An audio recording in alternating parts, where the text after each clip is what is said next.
Welcome back to the Tutorium in Intensive English. My name is Katie, and today's pronunciation lesson is all about thought groups. So let's start from the beginning. What are thought groups? Thought groups are a way of organizing words. When we have a large piece of language, a large piece of speech, we need to organize that speech. We need to divide it up into manageable chunks. So I want you to think about each thought group containing one thought or one idea. Now, thought groups are also closely connected with linking. We looked at linking in our last module, and in the future, we're going to look more closely at how these two things affect each other. But for today, we're just going to introduce thought groups and kind of try to understand those a little bit better. Let's look at an example. So if I have this sentence, I have to finish this presentation by tomorrow. I could probably say that in one thought group, but if I needed to pause, if I needed to organize this a little bit and take a breath, I could add a thought group pause here. Here I've created two ideas. One sentence, they contain two ideas. I have to finish this presentation by tomorrow. Okay, by tomorrow being kind of like the when. When do I have to finish it? So it's its own idea. Now, why do we care about thought groups? Why is this important for our pronunciation? Well, there's a few reasons. It makes our message more manageable. And let's talk a little bit more about what we mean by that. When we have a long piece of language, a long piece of speech, we can't comprehend all of that. We need to break that up. So it breaks up, dividing things into chunks breaks up those long pieces of language. It allows you as the speaker time to process, time to breathe, time to be prepared for what's coming next as you're getting ready to say more. Okay, that's really important. It's really important to breathe when you're learning another language. As the listener who's receiving this message, it also makes that message easier to comprehend. If you try to listen to something without any pausing, I don't know if you've ever done this, but it can be really hard. Your brain doesn't have anywhere to kind of take a break. So the more that we practice and the more we get better at this, it's going to help our formal and informal speaking. So any formal speeches that you have to give, classroom discussions that you have to participate in, those will benefit from better thought groups. And it will also help your informal conversations that you have with your friends. So let's take another look at the example from the last slide. I have to finish this presentation by tomorrow.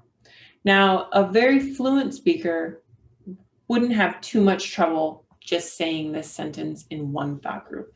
It's not a very long sentence. I have to finish this presentation by tomorrow, okay?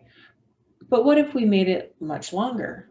I have to finish this presentation by tomorrow, or I'm going to be behind schedule and I won't be able to share this with my students.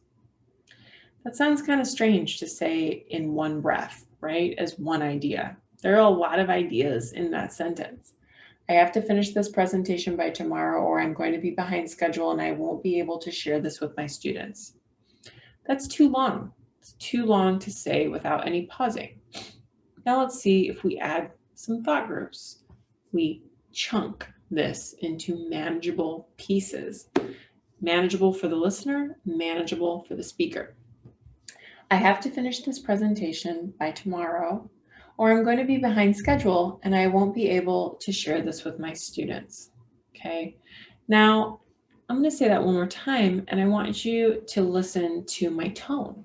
Remember, we talked about intonation a couple modules ago. What's going on with my tone when I pause? I have to finish this presentation by tomorrow, or I'm going to be behind schedule and I won't be able to share this with my students. Now, I don't know if you were able to really notice that, but within each thought group, my tone is shifting. It might drop slightly, it might raise up slightly to indicate there's more coming. And when I'm at the end of an idea, it might fall drastically to show that I'm finished. It could slightly, kind of just hold, like a holding pattern to show that there's more coming. So thought groups and intonation are also very connected. So if we didn't pause, this would also affect our intonation. This would make us sound less native-like in our intonation as well. So it's very important. Let's look at another example. Oh, actually, before we look at an example, we're going to look a little bit more about the rules behind thought groups. And the first piece of bad news is there are no set rules about where exactly to, there are things not to do, but there's no like, this is where you always pause. There's no rule like that. Like you always pause after this word or after the subject or after this verb. There are no set rules like that, unfortunately, but we do have a lot of guidance in terms of what not to do. So let's investigate that a little bit more together. Couple things we want to avoid. We want to avoid not having enough thought groups. As you saw with my example, when I read that long sentence without any pausing, if I don't have enough thought groups, I sound kind of weird. I sound like a robot, right? Because I don't have a lot of tone. When I don't pause, my pitch and my tone are not changing as much, and it makes me sound robotic. On the opposite side, I don't want to pause too much, right? I can have too much of a good thing. If I'm pausing after every word or every two words, I might start to sound really choppy, and that affects my fluency. I don't sound as fluent. The other thing I really want to avoid is breaking up ideas that clearly should go together, okay? Like an adjective and a noun combination. In that case, the adjective is modifying our noun, and we don't want to break those up because it sounds weird, okay? All right. The other thing that we should note about thought groups, there is one focus word for each thought group. What do I mean by a focus word? I mean the most important word within that idea or chunk of language. It's the most important word. That means it's stressed the most. I'm going to hear it more than the other words. And it's usually, not always, but usually the last content word of that thought group. So let's look at an example with a quote from the TV show, The Office. And if you haven't ever watched the British Office or the US Office, I love both. They're both really funny if you're looking for something for your listening. So this quote comes from the character Jim. He's in the US Office. So this is my life until I win the lottery or Pam finally writes that series of young adult books. Okay. So let's look at an example of what we don't want to do with our thought groups. So this is my life until I win the lottery or Pam finally writes that series of young adult books. You notice it was kind of hard for me to do this. It's hard to, as a native speaker, read the sentence in this way because it's just very unnatural. And the big problem that's happening here is I'm breaking up ideas that need to flow together. My life, that is a chunk, right? It can be with other things, but that specific idea should not be divided. The lottery, that article needs to go with its noun.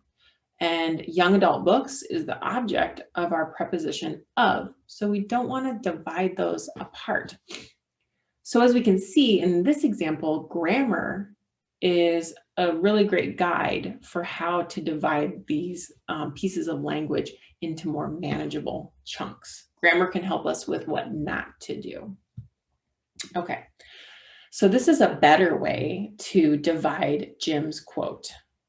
So this is my life until I win the lottery or Pam finally writes that series of young adult books.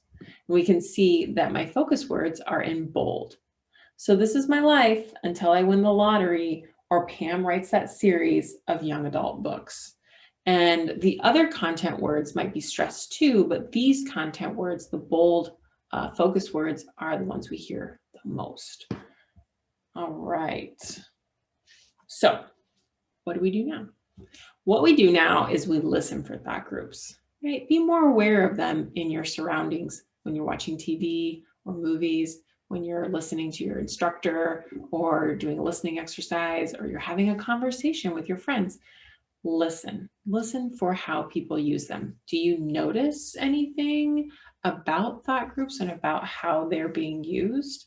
Noticing is key. Okay, once we notice and we can identify, then we can start to do. All right, so in the coming modules, we will be reviewing this topic. We're also going to be taking a much closer look at linking in the coming modules, and eventually how these two things impact each other. All right, so that's it for today. I will see you next time, and as always, make sure to keep practicing.